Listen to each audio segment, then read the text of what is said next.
All right, Javosai, good morning. I am so sorry that I can't be there with you in person, but at least Baruch Hashem, we have the opportunity to learn together virtually. So today's daf is Chof Vav 26. And we are picking up Am Yisroel Hashem on the bottom of Chof Hey Amud Beis 25b. 4 lines up from the bottom. So remember again, we were dealing yesterday's daf. The way we got into this entire sugya was a fascinating and riveting discussion between Rabbi Tarfon and the Rabbanon, namely about the status of Keren B'Chotzer HaNizak.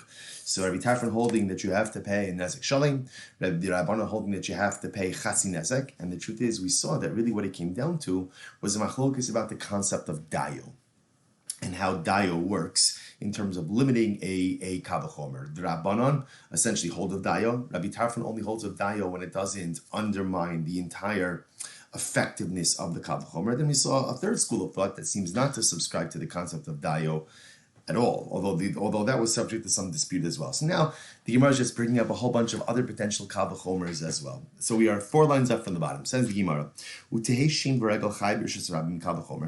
don't we say that shein and regel should be chayiv in Rishus Harabim based on a kavachomer? What's the kavachomer? Uma keren shebishus hanizak. Karen, if done in the damaged party's domain, and only pays half damages. So Rishus Harabim chayeves, and yet ultimately again in Rishus Harabim is chayiv. Shein v'regel shel Rishus hanizik m'shayim nezek shalim. So shein and regel, which if done in the damaged party's domain, pay complete damages. Eino din shel Rishus Harabim chayiv. Certainly they should be chayiv in Rishus Harabim. It's a pretty good kavachomer. If Karen, which ultimately again is chayiv even in Rishus hanizak, if Karen ultimately in Rishus hanizak is Karen Rosh Hashanah is Chatzi Nezek and pays Chatzi Nezek ultimately again in Rosh Hashanah. So Shein B'Regel that are Chayiv Nezek Shalim in Rosh Hashanah should certainly have to pay. Presumably the Gemara is saying Nezek Shalim in Rosh Hashanah as well. To which the Gemara says no. Omakra Ubir B'Stei Achar V'Lo B'Rosh Hashanah. No, there's a specific pasuk when it comes to Shein and Regel. The pasuk when discussing Shein and Regel talks about the idea Ubir B'Stei Achar. The animal went into the field. Now, it's not into another field, but rather it's into the field of the other. There is only liability for shein and regel when damage is done b'rishus hanizak in the property of the damaged party and not in Rishus Harabim. Top of Chof Vav 26a, says the Gemara, midi kule kamina. No, 1 second.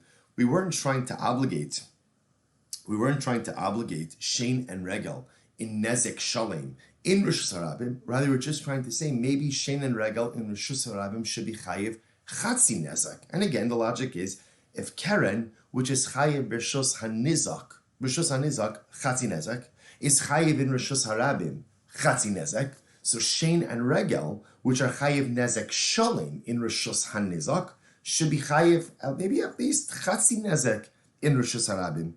To which the Gemara says, Amakra, the pasuk says. The Gemara calls the pasuk. V'chatzu es kaspo.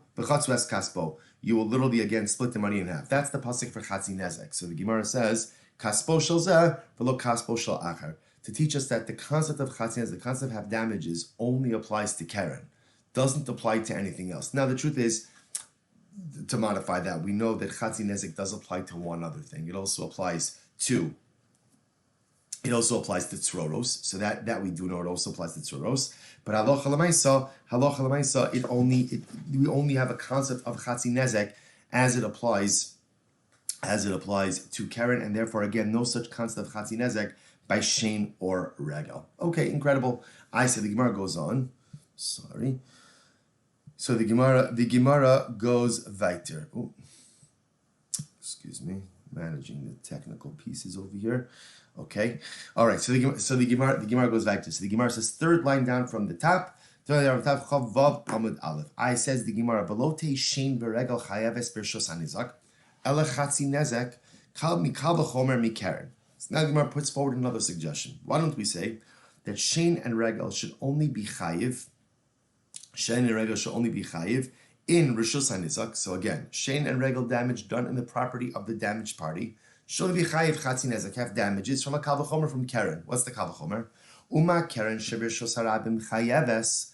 Karen, if done in Rosh Hashanah, the public domain, one is chayiv.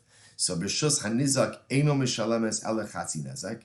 Yet interestingly enough, if Karen is done right in Rosh Hashanah, you only pay half nezek. If that's the case, shein v'regel she'reshus harab petura. So shein and regel, which are potter in reshus harabim, eino din she'reshus hanizak mishalim chatzi nezek. Then they should only have to pay chatzi nezek in the reshus of the nizak as well. Amar kra yishalim. The pasuk says, "Let's speak about shein and regel," that the owner has to pay, and what we infer from that is yishalim tashlumin ma'aliyah. It has to be proper payment. What's the definition of proper payment? Complete damages. Complete damages. Good. So the Gemara says, "I velo tehe keren b'reshus harabim." Oh, sorry. As it says the Gemara, "Velo tehe keren b'reshus harabim chayiv mikav v'chomer." Why don't we say Karen and Reshus Harabim shouldn't be chayiv? Interesting. Karen and Reshus Harabim shouldn't be chayiv based on a kav v'chomer. Umashin v'regel shebershus hanizak nezek shaleim. So when you have shin and regel, when shin and regel are done in the damaged party's property, you pay complete damages, and yet b'reshus harabim b'tura. But if shin and regel happens in Reshus Harabim, you're potter. So the Gemara says Karen shebershus hanizak chatzi nezek. So Karen tam, which if done in Reshus hanizak, you only pay half damages. Eino din shebershus harabim b'tura. Certainly, again, halacha l'maisa, you should only be chayiv. You should only be chayiv. Or I should say, excuse me, Reshus Harabim you should be pater. On Rabbi Yochanan, Amar Kra, Yechetsun. Ein chatzi nezek chaluk lo b'Reshus Harabim lo b'Reshus Hayachid. So we'll say, so in other words, it's two interesting limudim. Number one, what we saw on the top line is that the concept of chatzi nezek only applies to Karen, and in the application of chatzi nezek to Karen, there is no distinction between the domain in which the damage was performed. Either way, halacha l'maisa, you pay chatzi nezek whether the damage was done in Reshus Harabim or the damage was done in Reshus Hayachid. Okay, another kav v'chomer. V'yehei adam chayiv b'kofer mikav v'chomer. They're both saying not only the halacha is that if a person's animal kills another individual, kills a human being, there's a kofer payment, what we call an atonement payment. We'll talk about more of that in depth. We'll talk about that in greater depth. So the Gemara says maybe a person, let's say Reuven kills Shimon, maybe Reuven should be chayiv to pay kofer mikav v'chomer. Now, in general, again, when a shar damages someone, the owner of the shar is not chayiv in the four independent buckets of damages, right? We've spoken about this. Nezek, damages. Well, you are chayiv damages, but tsar, ripui, boshes, sheves. We've spoken about all these different categories. Humiliation, doctor bills, lost wages. So why do we say like this? When a shar goes ahead and injures someone, the shar is not obligated, the owner of the shar is not obligated in these four buckets of damages, and yet is chayiv b'kofer, and is obligated to make the kofer payment. Adam shechayiv ba'arba dvarim eno din shechayiv b'kofer. So a person, when Reuven damages Shimon, Reuven is chayiv for the additional four buckets of damages. Maybe he should also be chayiv in kofer. Amar Kra, therefore the pasuk says, Amar Kra, kichol asher yushas alov.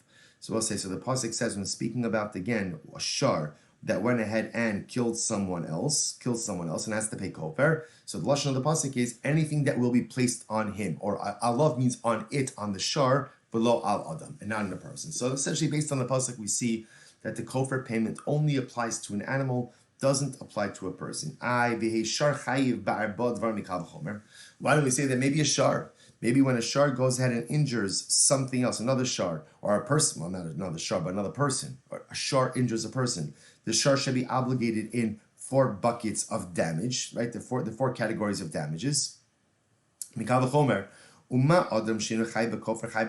person who doesn't have, right? If Reuven kills Shimon, there is no kofer payment there. Even though there's no kofer, but Reuven, if he damages Shimon, is chayiv to pay four different categories of damages. Shar shechai b'kofer, eino din shechai ba'arba dvarim. So certainly a shar, which is chayiv in kofer, right? If the shar kills someone, there is an obligation for the owner to pay kofer. Maybe the owner should also be obligated to pay the four buckets of damages in a case where the shar damages someone. Amar Kra, ish ba'anito, below shar ba'anito. So we'll say, so the pasuk explains, halacha l'maisa, speaking about the four categories of damages, the way the Torah describes it is when one person damages his fellow. So the four buckets of damages, so to speak, the core four categories of damages are only applicable when one person injures another, and not when a shar, not when an ox goes ahead and injures someone. Okay, incredible. So we'll say, so that pretty much brings an end to this entire Kal V'chomer section. Of course, going back a little bit, halacha l'maisa, we paskin like the Chachamim in the Mishnah. and really like the two drashos we just saw before. Number one, the chatzi nezek is unique to Karen, and number two, the chatzi nezek obligation of Karen applies wherever the Karen damage is being done. So whether Karen damage is being done b'shus harabim or b'shus hayochid, halacha l'maisa, you pay chatzi nezek. Pascha Chachamim reject the position of Rabbi Tarfon. Good. Ibaylahu. Here's the shaila. Interesting case here. Regel shadarsa agabe tinok b'chatzer hanizak. So this is an interesting case. Let's say Ruvain's animal is in Shimon's field, and the animal tramples chas v'shalom on the baby of Shimon. So Ruvain's ox ends up trampling over the baby of Shimon, kills the baby chas v'shalom. So now mahu shetishalim kofer. Now I just want to point out what's happened over here. So the shar has killed someone, but remember, this is an act of regel. This is an act of regel, right? The shar is just kind of walking along. Unfortunately, the baby was there. The shar trampled the baby and killed the baby. So what's the shayla? Is there kofer? Is there a kofer payment? Kofer payment is the payment that is made when a shar kills someone. Now, generally, the concept that when the shar is killing someone, generally it takes place in the context of some type of aggressive behavior. What's unique over here is the killing is not taking place in the context of aggressive behavior. The killing is actually taking place in the context of regel. So is there an obligation of kofer on the part of the owner of the shar when the act of bloodshed was done through regel? That's the shaila. So the Gemara says, Ma'u shetishalim kofer. So do you pay kofer or not? So the Gemara says, Mi amrinon, midi dehavia Karen. So maybe it's like Karen keva dava trev plus a zimni archeu u'mishalim kofer. So just like Karen, right? In other words, if Karen becomes a habitual offender, and so too again, 2 or 3 times again, well, that's the machlokas you saw before, right? About when, at what point in time it becomes a muad, and ultimately again you pay kofer. Hachanami loshna. So too over here, remember again, regel is also muad. Regel is muad, and because regel is muad, maybe if the regel results in an act of bloodshed, halacha l'maisa, the owner of the ox has to go ahead and pay kofer. O dilma, Karen kavanas lahazik, ha'in kavanas lahazik. Or maybe as you said before, no, kofer is associated with Karen. Karen, there is a direct intention of the animal to damage. That's when there's a kofer payment. Over here, in this case, there's no intention to damage, right? Again, the animal was just doing its thing and unfortunately trampled upon the baby. So maybe there's no Karen. So what says here, the shaila is, on one hand, an active Karen which results in death, you're going to have to pay kofer because like it's a muad for that. On the other hand, so too, regel is also muad, so to speak. Regel is muad for regular regel. On the other hand, maybe kofer is a function of aggressive behavior. And of course, in this case, this is not aggressive behavior. So what's the halacha? What's the halacha? Tashma. Hechnis sharo lechatzer balabayis shelo b'rishus. So let's say Ruvain brings his ox into Shimon's chatzer without Shimon's rishus.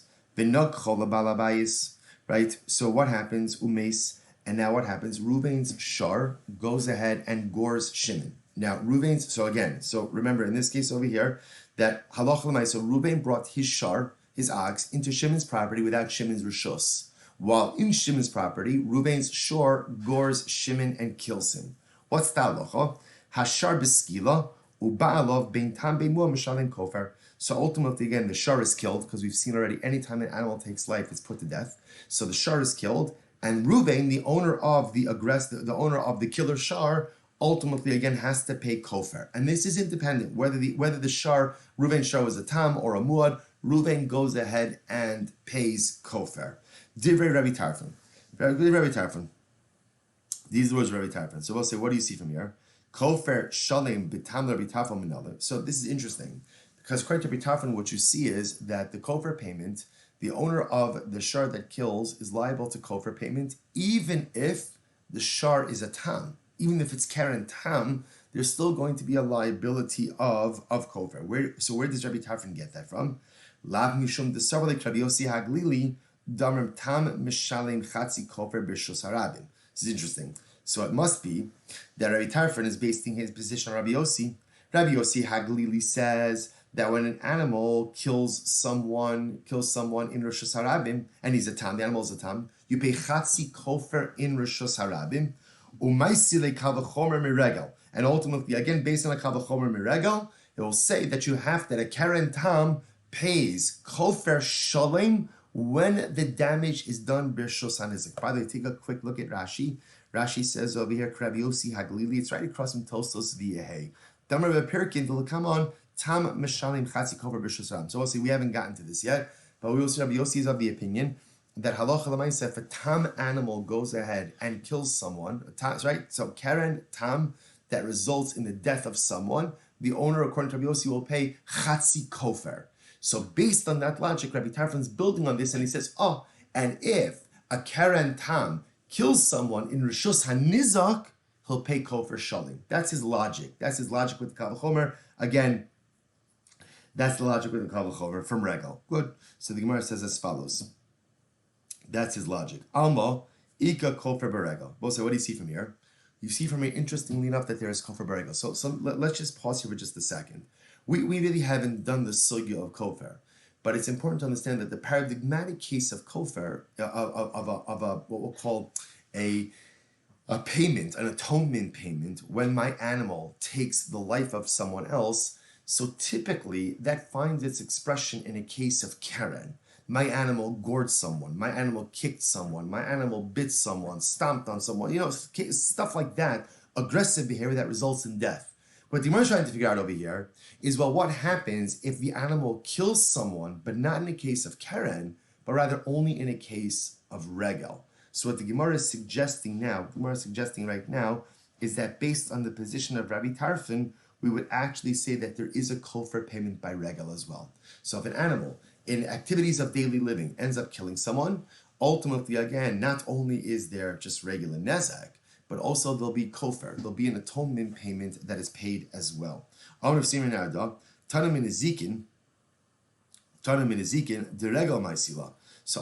so this idea by nezikin is brought down by regel, extrapolated from regel. In other words, remember again, because Rabbi Tarfon made this kal v'chomer to regel. I glossed over that, but Rashi says kal v'chomer miregel. Rashi says ki hechi de gomer lekeren tam le'inyan nezikin masnisin v'achi gomer. Here's the kal v'chomer. Mashem regel sheptur b'shusarabim, just like Shem and regel ultimately are patur b'shusarabim legamrei, and yet b'reshus hanizak kofer shalim, and b'reshus hanizak they would pay complete damages. Keresh b'reshus hanizak chatzi kofer Rabbi Yossi Glili eno din b'reshus hanizak kofer shalim. Okay. The point over here is that Rabbi Yossi Haglili is learning this out from Regel. Says the Gemara, Tanim in Ezekin de Regel Ma'isila, V'lifroch. Why don't you ask the following question? Malin Ezekin de Regel Sheken Yeshnon Be'esh. So, this is actually interesting. What about when it comes to Regel? Excuse me.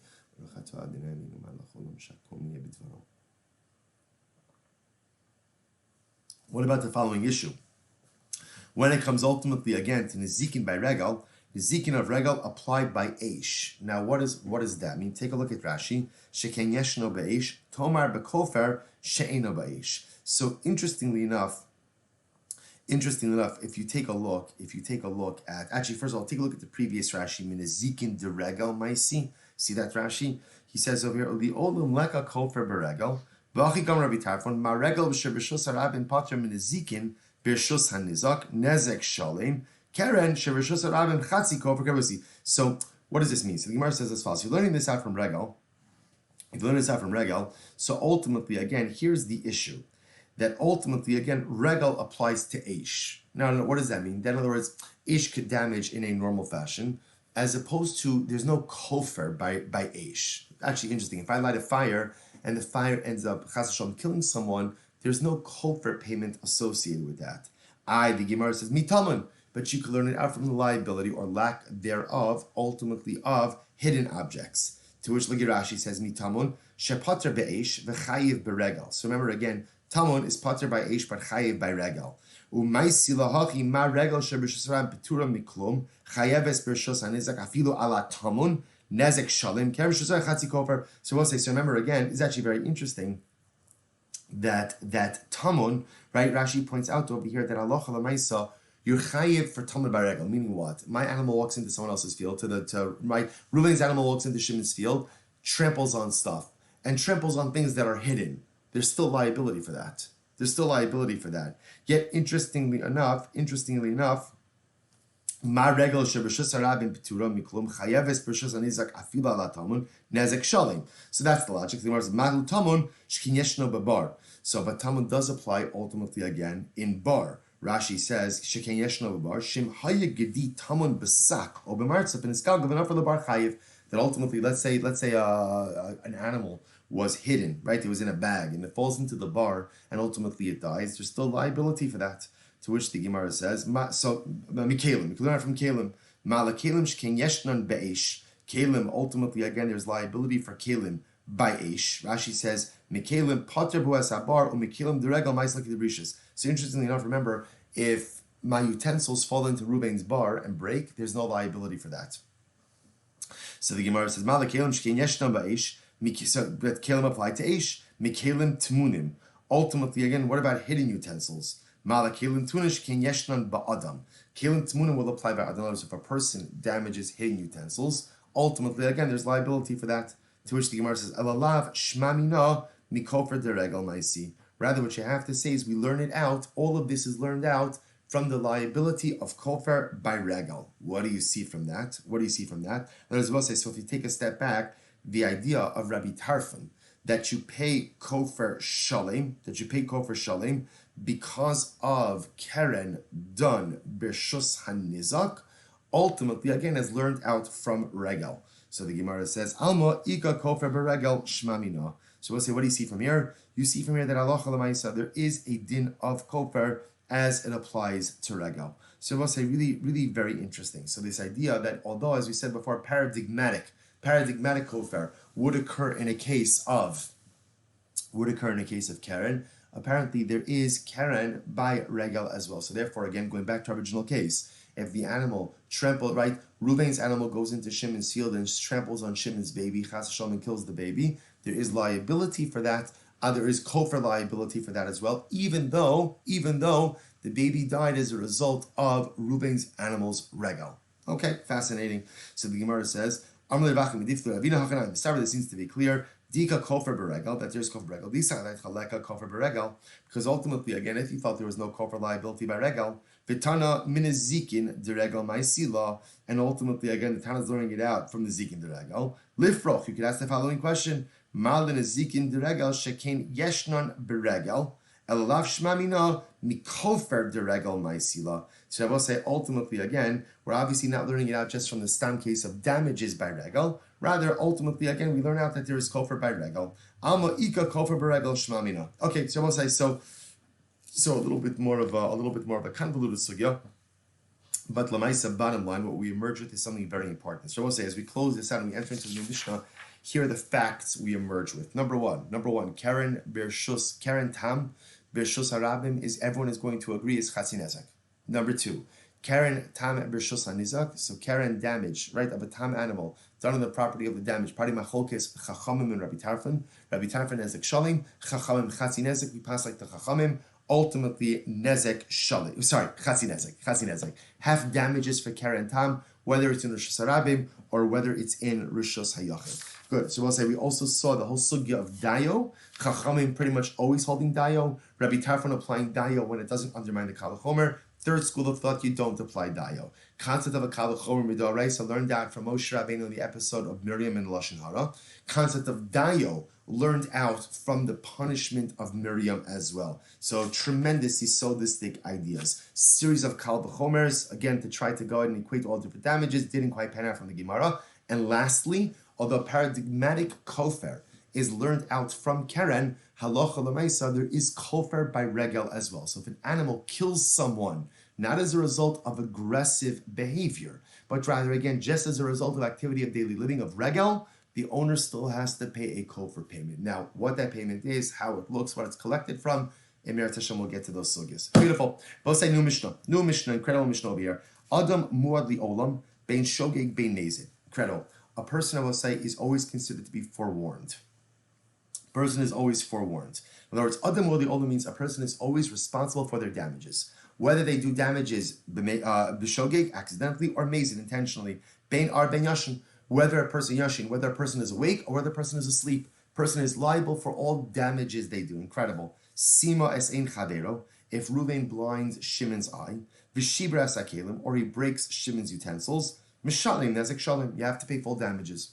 Okay, says the Gemara, let's analyze. Katani simos in chavero dumi de shibras hakelim. Now, that last part of the Mishnah is very intriguing. So the first part of the Mishnah we know, Adam muad li'olam. A person is responsible for all of his actions. And we'll say again, not just halacha l'maisa, but hashkafa l'maisa as well. Such a profound yisod. I am responsible for what happens in my life. But 1 second, but this person did this person did that. Now, sometimes it's true. Sometimes things happen to me as a result of other people's actions. But I will say a lot of times, even when things happen because of other people, I have to ask myself, did I place myself in a scenario where something could have occurred? Did I put myself in the wrong set of circumstances, and now through a confluence of other external events, I am now compromised? Just something to take into account, but at least in the world of damages. Adam wali olam. So what's interesting is the juxtaposition of the last two cases, right? So first the Mishnah says, if Reuven blinds Shimon's eye, Reuven's chayiv nezek shalim. Similarly, if Reuven breaks Shimon's utensils, Reuven's chayiv nezek shalim. So the Gemara says, that's interesting. Katani sima es in chavero dumi de shibras kelim. We're equating the blinding of an eye with the breaking of utensils. To tell you what, ma hasam nezek in arba advarim lo, af simas in chavero nezek in arba advarim. To teach us a very important lesson, that just as when if Reuven breaks Shimon's utensils, what is Reuven chayiv for? Reuven is chayiv for damages, right? He caused damages. What is he not chayiv for? Any of the supplemental categories of damages. So we'll say, so look at the last Rashi in the daf. Nezek in arba dvarim lo, the lo mechayve arba dvarim ela omezit o karav omezit dumya tchira. So we'll say, so this is incredible. When we talk about these additional categories of damages, right? These additional categories of damages I want to see Rashi. So when we speak about so sheves and ripui and boshes and nezek. So right, we're talking about again different categories of damages, right? So we have regular damages, we have lost wages, we have doctor bills, we have humiliation. So we'll say, so what's interesting to note is as follows. In order for me to be chayiv to pay those categories of damages, the damages have to the damaging act has to be premeditated, or at least I take that back. Has to be either premeditated or close to being premeditated. Look at Rashi. Last Rashi, nezek in arba dvarim lo. Rashi says. He says, "Mechayve, v'lo mechayve arba dvarim, elo o mezit o karov lemezit dumin dechi yirifa." So this is incredible. When you damage someone accidentally, everyone agrees that all you're chayav for is damages. So when we say adam wali olam, person is always responsible for damages. If Reuven damages Shimon, even totally by accident, Reuven is chayav damages. But the additional categories of damages, right, what we call the 4 categories, only apply in a case where Reuven intentionally damaged Shimon, or what we'll call karov lemezid. Karov lemezid means it's close to being intentional. Close to being intentional would also be like a case of where there was just like absolute negligence in what he was doing, and therefore it's karov lemezid. So this is actually very interesting. So that's why the Mishnah links the 2 last cases, because when Reuven blinds Shimon's eye, we're talking about an accidental case. When Reuven breaks Shimon's utensils, it's an accidental case. They're both accidental. Because they're both accidental, essentially, they're reckoned in the same way, which is really fascinating, which tells me that halacha l'maisa all I'm chayiv for is damages and not any of the supplemental categories. So let's say Amud Beis, Chaf Bava Amud Beis, 26b. I says the Gemara, Minahani Mili. From where do we know this? Now we'll say, now how do I know? What is the Gemara asking? So Rashi says, the nezek chayiv afilu shogeg. How do you know that when you damage someone, you're chayiv for damaging them, even if I was a shogeg, it was an accident? How do I know that I'm liable even for an accident? Amar Chizkiah v'chein Taran de Chizkiah. Amar Kra, the pasuk says, it's a pasuk over here quotes from Mishpatim. So the pasuk says, patza tachas patza. So literally, again, an injury underneath an injury. So the Gemara says, what does that mean? Now we'll say, just to illustrate this, remember, this is talking about when you damage someone. So this is like, kivya tachas kivya, burn for a burn, tachas patza patza, chabura. No, so again, so what does it mean? An injury, a patza tachas patza, or patza tachas patza, l'chayvo ala shogeg kamezid. So we'll say that phrase is totally extra. Look at Rashi, patza tachas patza, kra yiseruhu, this is an extra phrase. La'ach drasha ksiv ki yitein mum ba'amito kasher asa ukavia ukchabura dashin. Because we'll say the pasuk simply says, when you injure someone, So whatever you did to that person is done to you. Now we know based on Torah Shabbat Peh, it's not literal. In other words, if I punch someone in the face, I don't get punched back in the face. But the idea is that Lamaisa, whatever damage I visit upon someone else is visited upon me. If that's the case, the phrase patza tachas patza is totally unnecessary. It's totally extraneous. So what does it come to teach me? It's coming to teach me that I am liable for an accidental act the same way that I am liable for an intentional act. The same way that I'm liable for intentional damage, I'm chayiv for unintentional damage. The ala onis kiratzon, and I ultimately, again, the same way I'm obligated for willful damage, I'm also chayiv for onyx damage, even extenuating circumstances. Incredible. So 1 second. But 1 second, actually, patza tachas patza teaches us something else. But say you might have thought that in a case where you're collecting damages, maybe you don't get payment for pain and suffering. Patza tachas patza teaches me that even when I'm getting damages, I also get payment. I also get payment for pain and suffering. I imkein lichtov kra patza bipatza. My tachas patza. Why does it say that? If that's the case, it always teaching me that. Let it just say patza bipatza. What does it mean? Patza tachas patza. Again, that seems to just be. Sorry, I keep saying petza tachas patza. Right. Ultimately, again, why use that lashon of tachas? So tachas teaches me shmamina tarti. Teaches me two things. Number one, that even when you get damages, you still get payment for tsar. Right. You still get payment ultimately again for pain and suffering. And not only that, but not only is there liability for intentional damage, but there's even liability for unintentional damage, shogeg, and there's even liability for ones, even damage done as a result of extenuating circumstances. Incredible. So we'll say, so by the way, just interestingly enough, Rashi points out, we're going to see interesting cases where you could have a case where there is pain and suffering, even though there's no damage. The Gemara gives the example of, let's say, Reuven burns Shimon on his fingernails. So there's no nezek. In other words, there's no like depreciative damages, but there's pain. So again, this teaches me that there could be payment for pain and suffering. In other words, I would have thought maybe there's only a payment for pain and suffering when there's no damage, but if there is damage, you're getting damages, you don't get pain and suffering. Kamashla, you get both. Good. Says the Gemara. Amar Rabba. So some really interesting cases over here that have a number of different ramifications. Amar Rabba. Haisa evan munachas lo becheko. Listen to this case. So let's say Reuven is sitting and there's a stone in his lap. There's a stone in his lap. So what's ta'alocha? V'lo hekirba. Now Reuven was unaware of it.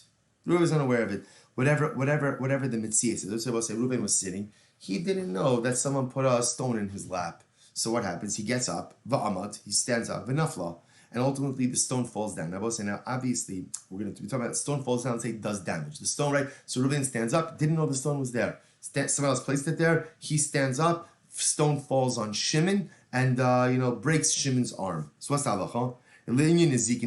So for damages, Reuven is going to be chayiv for damages. Why? Why? I will say why.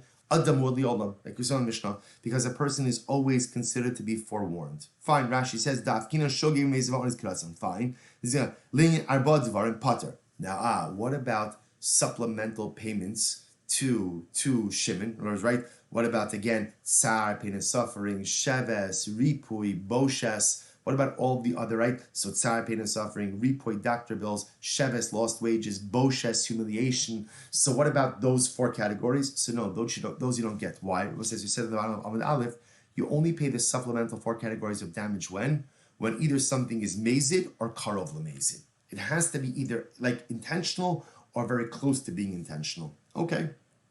Eliyahu Shabbos. This is interesting. I'll say, what happens? Listen to this. What happens if halacha l'maisa?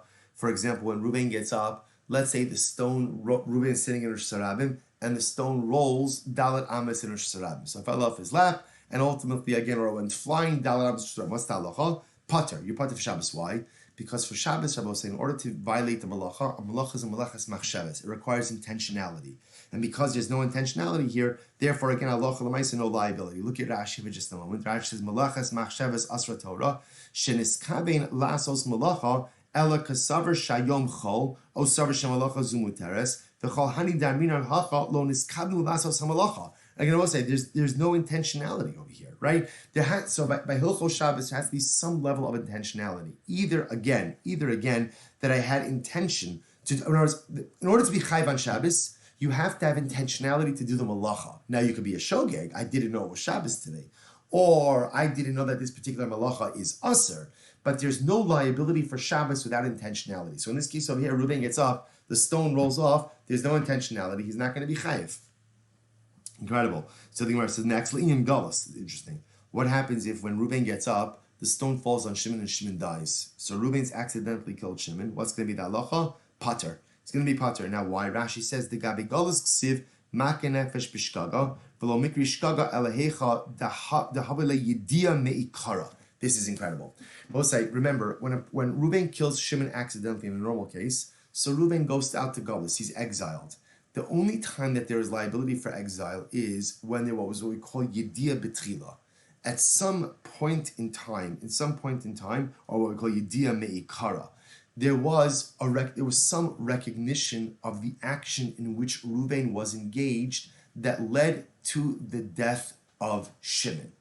In other words, so Reuben's chopping wood. He knows that he's chopping wood, right? He's aware of the and he understands that the act carries danger. Again, he looked around. A splinter goes flying and kills Shimon. So that's you go to exile for that, right? That you're exiled because that's a death b'shogeg. But when there was never a yediyah b'tchila, when you never had any awareness that there was even any potential for damaging act happening over here, there's no galus. So in this case, when Reuben stands up and the stone falls off and kills Shimon, there's no liability for galus because Reuben never had an awareness. So I will say, let's just run through this because it's really interesting on two levels. So again, Reuben's sitting, someone placed a stone on his lap, he gets up and the stone falls. So now I will say the Gemara goes through all the cases. In terms of Nezikin, if the stone falls on Shimon and damages him or damages Shimon's property, chayiv, because Adam muad li'olam.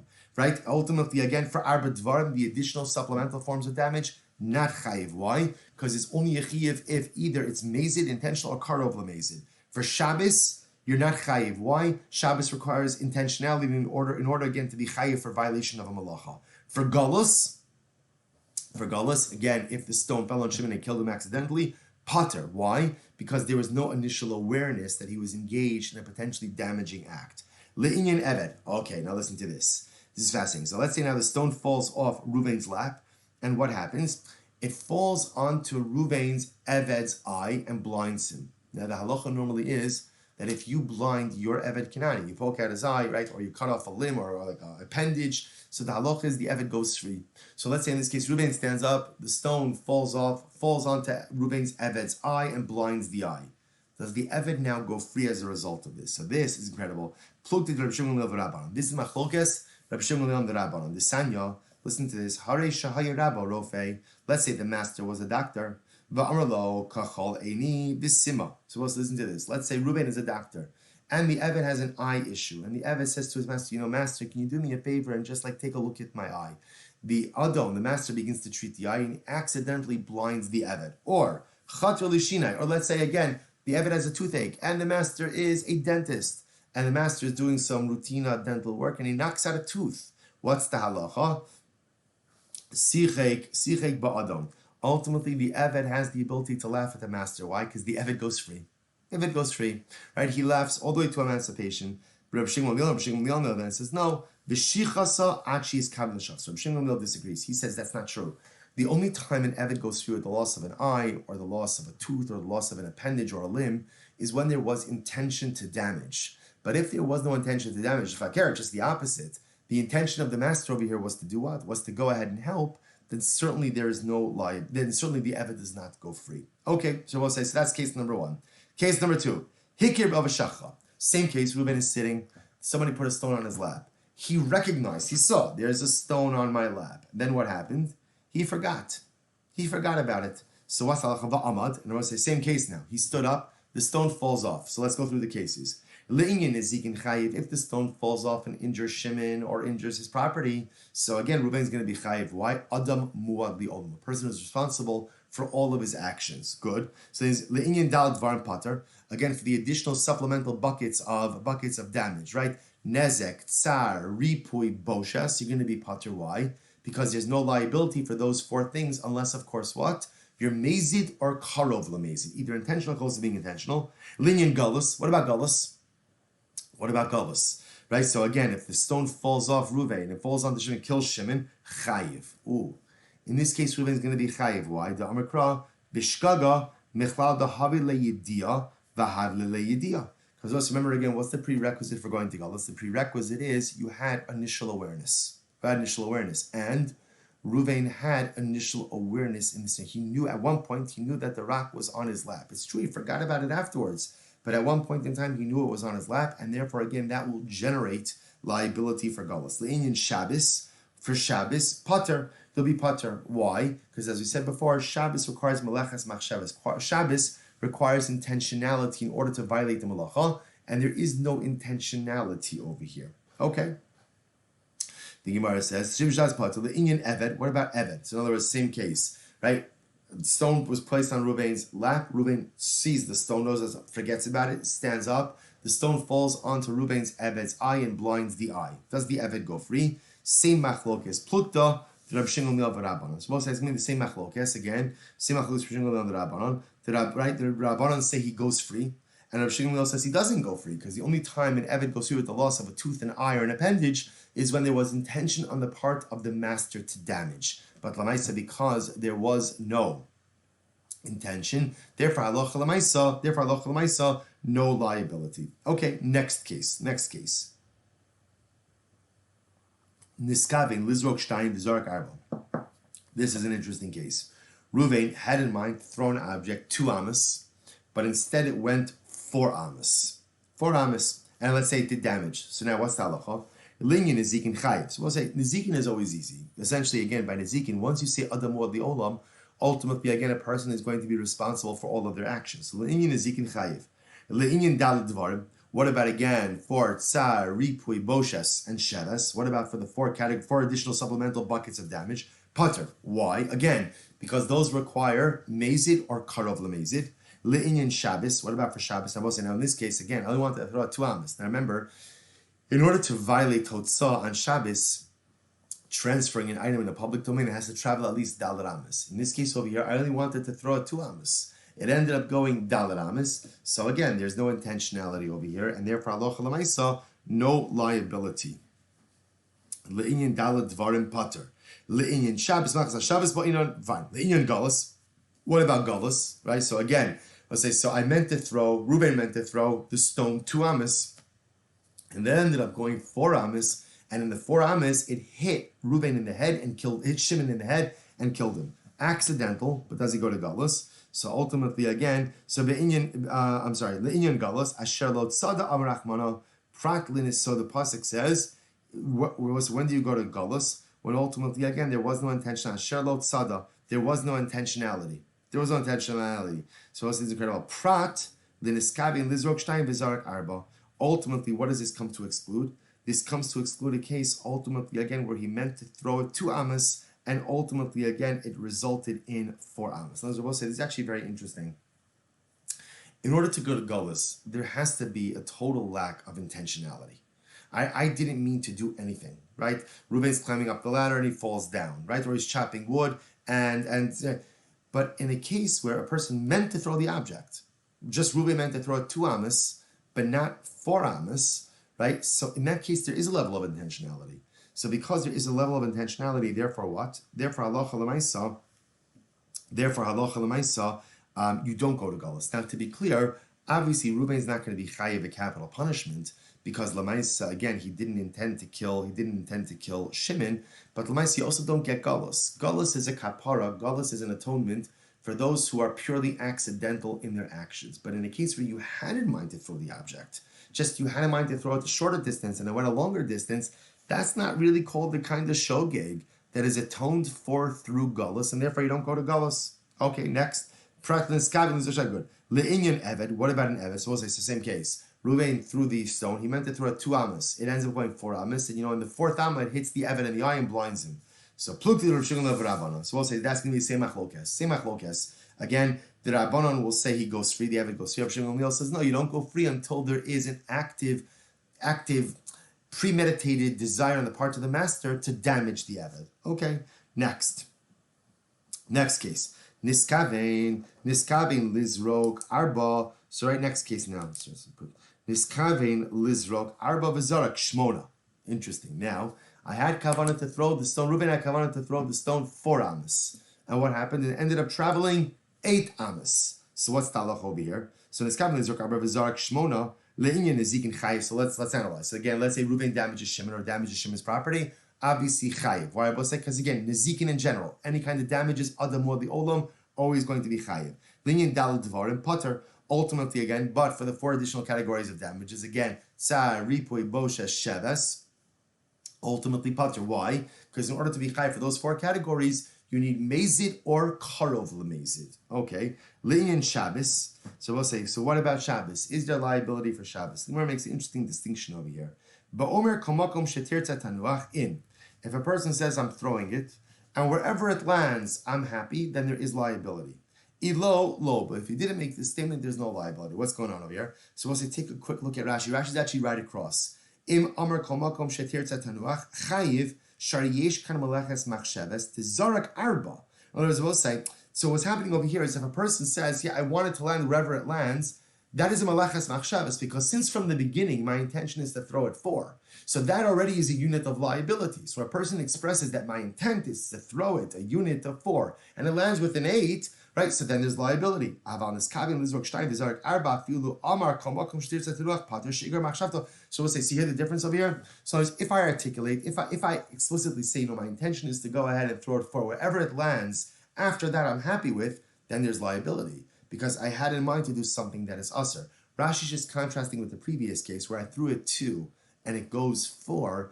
There already, again, in that act, my intended act is not a malacha. So because that, there's no liability. Okay, so the Gemara says, Le'inyan galus. What about galus? So now again, the same case. Reuven throws it 4. He meant to throw it 4 amas. It goes 8, and then like in Amma number 7, it hits Shimon in the head and kills him. So what's the halacha? Asher lo tzada. Once again, when do you go to galus?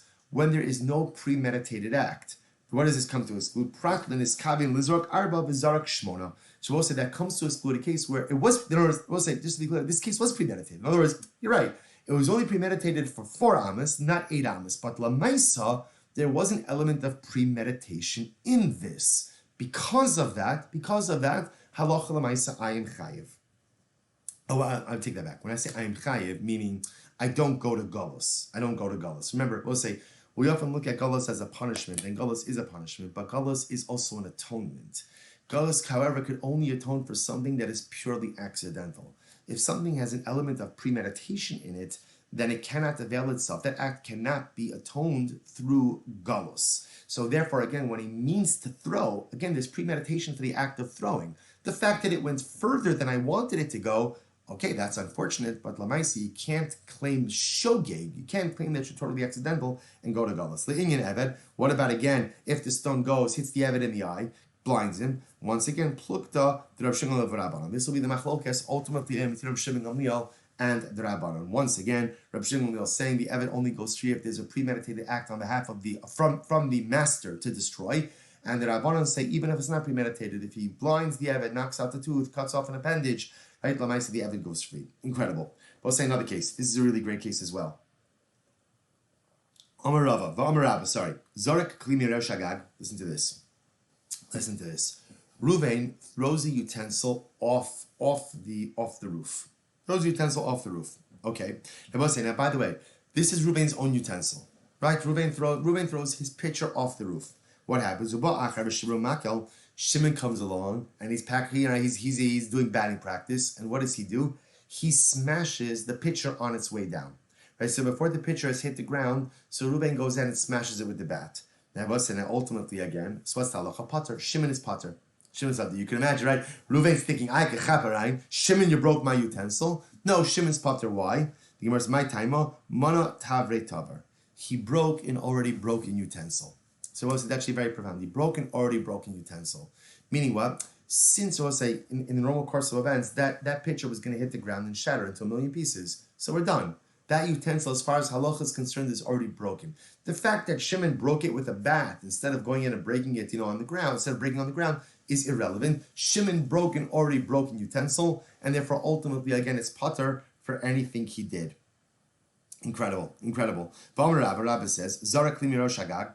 Ultimately, again, Reuven goes ahead and throws a utensil off the roof. V'hayu tachtav karmo kistos. What happened? On the bottom, right, on the ground, there were cushions there. So therefore, the cushions were enough that they could have caught, so to speak, supported the fall of the pitcher, and the pitcher would have remained whole. And then what happened? Ba'achar b'silkon, o kidem b'silkon, and what happens? Right, someone else comes along and removes the mattresses or the cushions. Right, so now again, something to cushion the fall of the pitcher was there, which would have allowed the pitcher to remain whole. Someone else comes along and removes it. So what's talacha? Pater. Ultimately, again, ba'achar v'silkan, o kidem v'silkan pater. My timer, be'idnei deshadye psuke mafsiki giri. Now, let's change this around a little bit. In this case, if you could imagine, Ruvain is going ahead and taking Shimon's utensil and throwing it off the roof. Right? Throwing it off the roof. And what happens here is, Rashi even says it over here. Zorak, this is a couple lines up from the bottom. Zorak mazik kelim kli mirosh agagvayu tachtav karam kistos. So remember again, what's happening over here? So Ruvain takes Shimon's kli, throws it off the roof. But again, the good news is on the ground, there are mattresses, right? There are cushions there. So the good news is the kli is going to be just fine. Then what happened?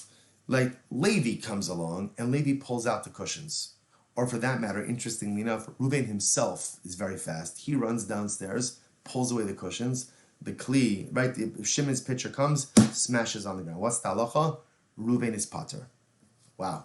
Ruvain is pater. Why is Ruvain pater? So we'll say, look at the lashon of the Gemara.